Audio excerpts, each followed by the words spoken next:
नमस्कार दोस्तों, मैं अंजलि मिश्रा आपके अपने चैनल अंजलि के घरेलू नुस्खे में आपका स्वागत है। दोस्तों, अभी तक मेरे चैनल को सब्सक्राइब नहीं किया है, प्लीज़ दोस्तों मेरे चैनल को सब्सक्राइब कर दीजिएगा और बगल की घंटी को भी दबा दीजिएगा, जिससे मेरे नए वीडियो का नोटिफिकेशन आपको तुरंत मिल जाएगा। हेलो फ्रेंड्स, कैसे हैं आप सभी। उम्मीद करती हूँ आप सभी बहुत अच्छे होंगे, जहाँ भी होंगे स्वस्थ होंगे, यही मंगल कामना आप सभी लोग लिए करती हूँ। फ्रेंड्स, आज मैं फिर से आप लोगों के लिए एक नया वीडियो लेके आ गई हूँ। इस बार नागपंचमी कब पड़ रही है, नागपंचमी की पूजा करने की क्या विधि है, शुभ मुहूर्त क्या है पूजा करने की, और नागपंचमी की क्या कथा है, आप लोगों को इस वीडियो के माध्यम से बताऊंगी। प्लीज़ वीडियो को शुरू से अंत तक देखिएगा। इस बार नागपंचमी 108 साल बाद इसका दुर्लभ संयोग बन रहा है। कल यानी कि 13 अगस्त को देश भर में नागपंचमी का त्यौहार मनाया जाएगा। हिंदू धर्म में नागपंचमी का खास महत्व होता है। इस दिन नाग देवता और सर्पों की पूजा की जाती है। माना जाता है कि सर्पों को अर्पित की जाने वाली पूजा नाग देवताओं के समक्ष पहुंच जाती है, इसलिए लोग इस अवसर पर नाग देवता के प्रतिनिधि के रूप में जीवित सर्पों की पूजा करते हैं। नागपंचमी का शुभ मुहूर्त पूजा करने की कब है। नागपंचमी की तिथि जो प्रारंभ होगी 12 अगस्त दोपहर 3:24 से 13 अगस्त दोपहर 1:42 तक रहेगी, और पूजा करने के जो शुभ मुहूर्त है वो है 13 अगस्त को सुबह 5:49 से लेकर 8:28 तक।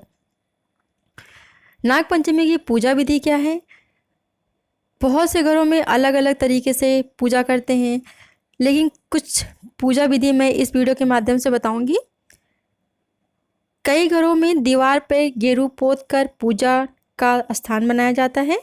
फिर उस दीवार पे कच्चे दूध में कोयला घिसकर उससे एक घर की आकृति बनाई जाती है, और उसके अंदर नागों की ढेर सारी आकृति बनाकर उनकी पूजा की जाती है। साथ ही कुछ लोग घर के मुख्य दरवाजे के दोनों तरफ हल्दी में चंदन की स्याही से अथवा गोबर से नाग की आकृति बनाकर उनकी पूजा करते हैं। नागपंचमी का ये त्यौहार सर्पदंश के भय से मुक्ति पाने के लिए और काल सर्प दोष से छुटकारा पाने के लिए मनाया जाता है। अगर आपको भी इस तरह का कोई भय है या आपकी कुंडली में काल सर्प दोष है, तो उससे छुटकारा पाने के लिए आपको 8 नागों की पूजा करनी चाहिए। कौन कौन से 8 नाग। वासुकी, तक्षक, कालिया, मणिभद्र, धृतराष्ट्र, करकोटक और धनंजय। ये 8 सांपों की पूजा करनी चाहिए। प्रत्येक जन्म पत्रिका में राहु से केतु 7वें खाने में होता है, और काल सर्प दोष का मतलब है सारे ग्रहों का राहु और केतु के एक ही तरफ होना। अतः आपकी जन्म पत्रिका में ऐसी स्थिति बन रही है तो आपको आज नाग पंचमी की पूजा जरूर करनी चाहिए। अगर आपकी पत्रिका में काल सर्प दोष नहीं है, तब भी आपको नाग पंचमी की पूजा जरूर करना चाहिए, क्योंकि राहु तो सभी की जन्म पत्रिका में होता है। नाग पंचमी की कथा तो बहुत सारी कथाएं हैं, लेकिन मैं आप लोगों को इस वीडियो के माध्यम से सिर्फ 2 ही कथा बताऊंगी, तो ध्यान से सुनिएगा आप लोग। पहली कथा है। किसी राज्य में एक किसान अपने 2 पुत्र और एक पुत्री के साथ रहता था।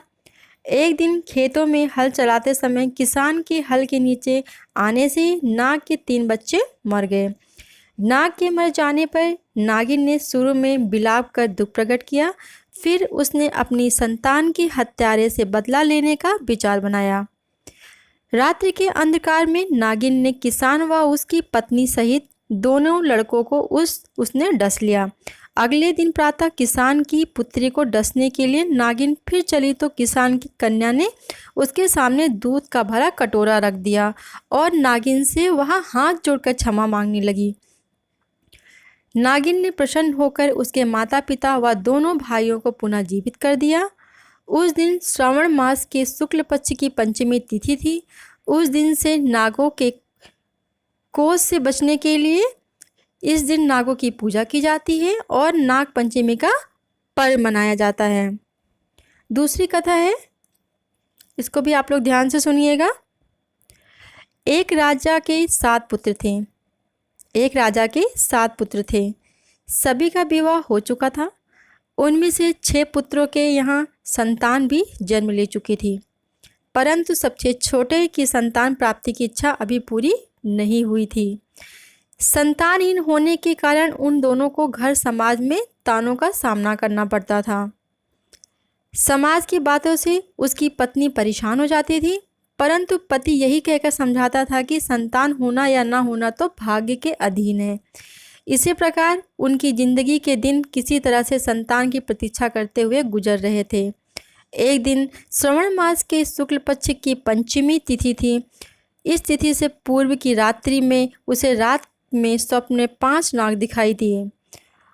उनमें से एक नाग ने कहा कि अरे पुत्री, कल नाग पंचमी है, इस दिन तू अगर पूजन करे तो तुझे संतान की प्राप्ति हो सकती है। प्रातः उसने यह स्वप्न अपने पति को सुनाया। पति ने कहा कि जैसे स्वप्न में देखा था उसी के अनुसार नागों का पूजन कर लेना।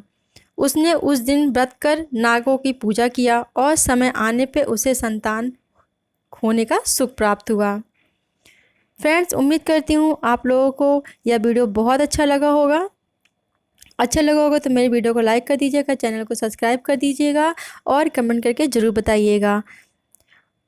अगर आपको कुछ पूछना है या आपको कुछ जानकारी चाहिए तो आप कमेंट करके आप हमसे पूछ सकते हैं। अगर वीडियो में